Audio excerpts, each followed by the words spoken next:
जय हिंद दोस्तों, स्वागत है आप सभी का आपके अपने स्टडी प्लेटफॉर्म सीयूटी एकेडमी पर।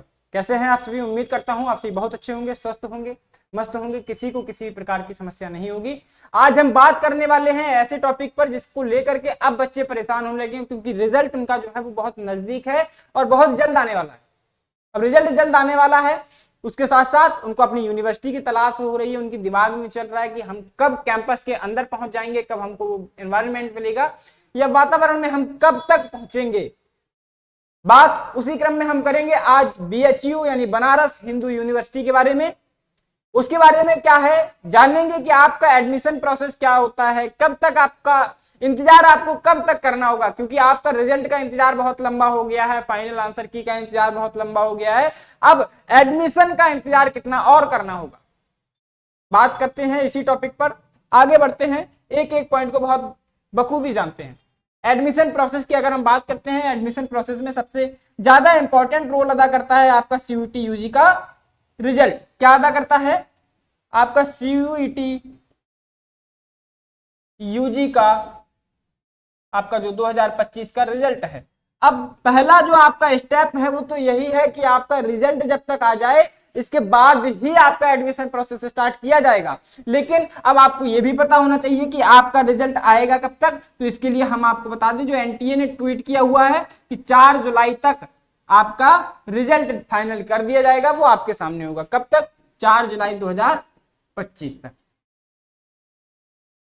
ये चीज समझ में आ गई। अगला स्टेप क्या होता है? अगला स्टेप जो होगा वो होगा आपका रजिस्ट्रेशन को लेकर के। रजिस्ट्रेशन को लेकर के क्या प्रोसेस है? तो भैया रजिस्ट्रेशन को लेकर के है कि आप अपनी बेसिक इंक्वायरी जो भी है, बेसिक आपका जो भी डिटेल है वो आप उसमें फिल करते हैं। ठीक है। अब बीएचयू के अंदर क्या होता है, हम आपको एक बात और बता दें, जो तीसरे नंबर पे आने वाला है, आप यहां पर रजिस्ट्रेशन करेंगे। रजिस्ट्रेशन के बाद अपनी प्रेफरेंसेस को भरकर, जो आप यहां पर प्रेफरेंस भरेंगे, क्या भरेंगे? प्रेफरेंसेस को फिल करके इसके बाद आप क्या करेंगे? फी पेमेंट करेंगे। क्या करेंगे? फी पेमेंट करेंगे। अब यहां पर जो है भैया किस पोर्टल के तहत आपका यहां पर इतना प्रोसेस करवाया जाना है, ये सारी चीजों को लेकर के बहुत सारे यहां पर थोड़ा सा बच्चों के मन में डाउट रहता है। तो हम आपको बता दें, ये जो आपका एडमिशन प्रोसेस होगा ये जो आपका CAPUG पोर्टल होगा, जो कि बनारस हिंदू यूनिवर्सिटी अपना एडमिशन प्रोसेस के लिए ओपन करेगा। ठीक है। कब ओपन करेगा? तो आपके रिजल्ट रिलीज करने के बाद। CAP का मतलब क्या हुआ? Combined allocation programme.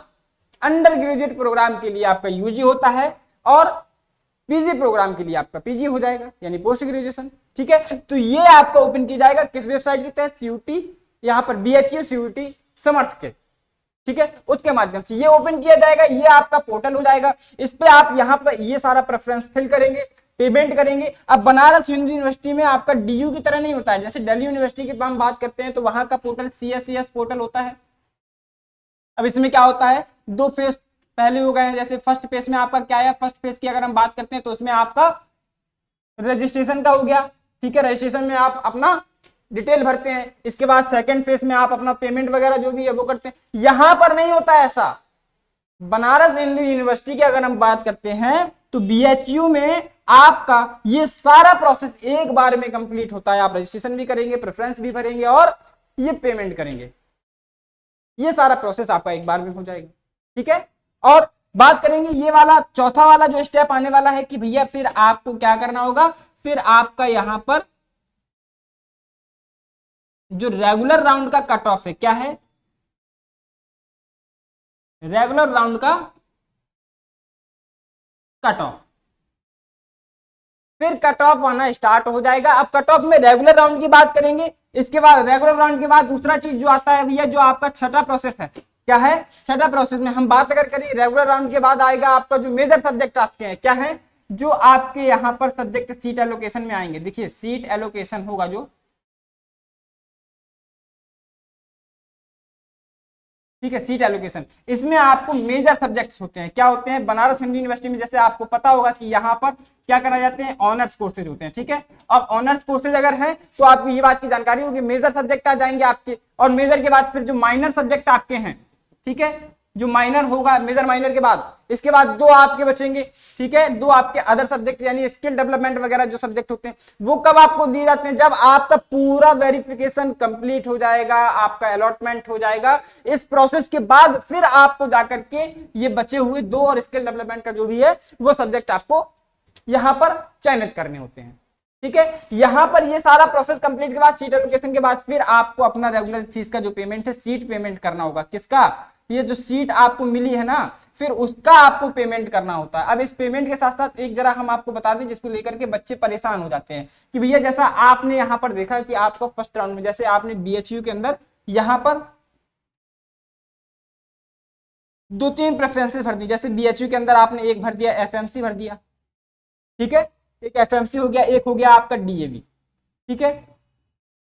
अब मान लीजिए इन दोनों में आपने यहां पर रखा और सब्जेक्ट आपको रख लिया यहां पर, जैसे मान लीजिए कि आपने रख दिया यहां पर पॉलिटी यानी पॉलिटिकल साइंस, ठीक है। अब पॉलिटिकल साइंस रख दिया आपने। अब मान लीजिए कि आपके मार्क्स के हिसाब से फर्स्ट राउंड में जो रेगुलर राउंड मैंने आपको यहां पर बताया, क्या बताया कि जो आपका रेगुलर राउंड है, तो रेगुलर राउंड के हिसाब से मान लीजिए पहली कट ऑफ में आपको डीयू जो है सॉरी डीएवी जो है वो आपको अलर्ट हो गया, यानी डीएवी में आपको यहां पर सीट मिल गया, ठीक है।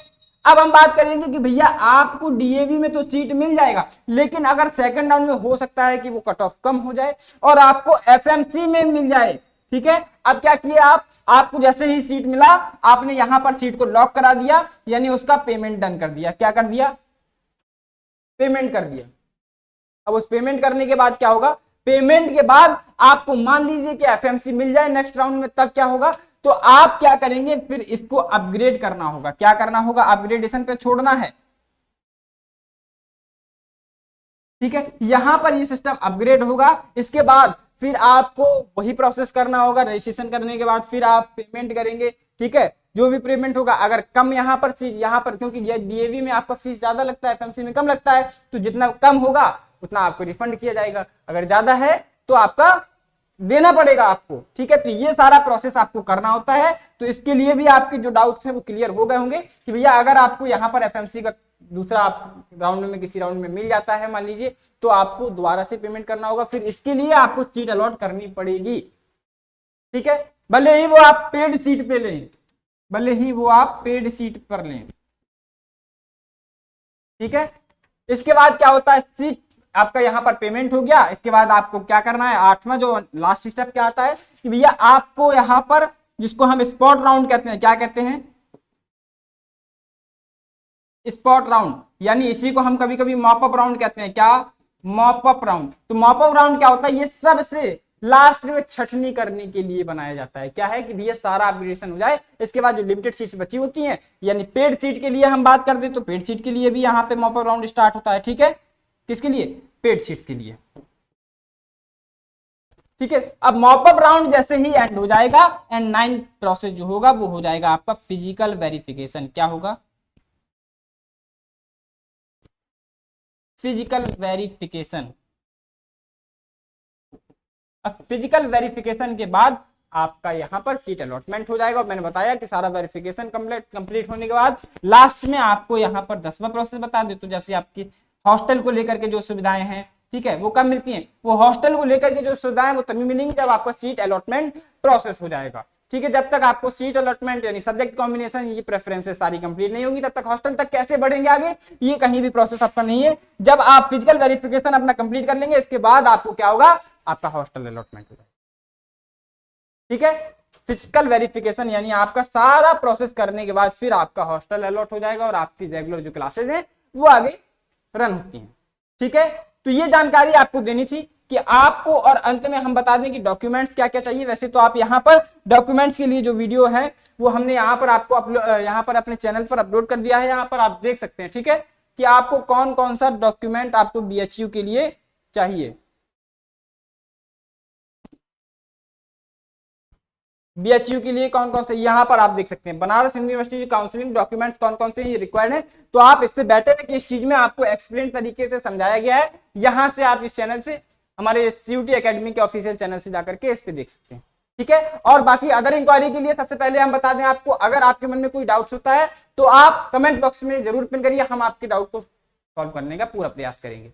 ठीक है। और इस चैनल से जो बच्चे यहाँ पर नए पहली बार वीडियो को देख रहे हैं तो चैनल को जरूर सब्सक्राइब कर लें, बेल आइकन प्रेस कर लें, ताकि आने वाली इंफॉर्मेटिव वीडियो का नोटिफिकेशन उन तक जल्द से जल्द पहुंच जाए और टाइम टू टाइम आप अपडेट होते रहें हमारे साथ। ठीक है, तो मिलते हैं एक नई और इंफॉर्मेटिव वीडियो में, तब तक के लिए स्वस्थ रहें, मस्त रहें। जय हिंद।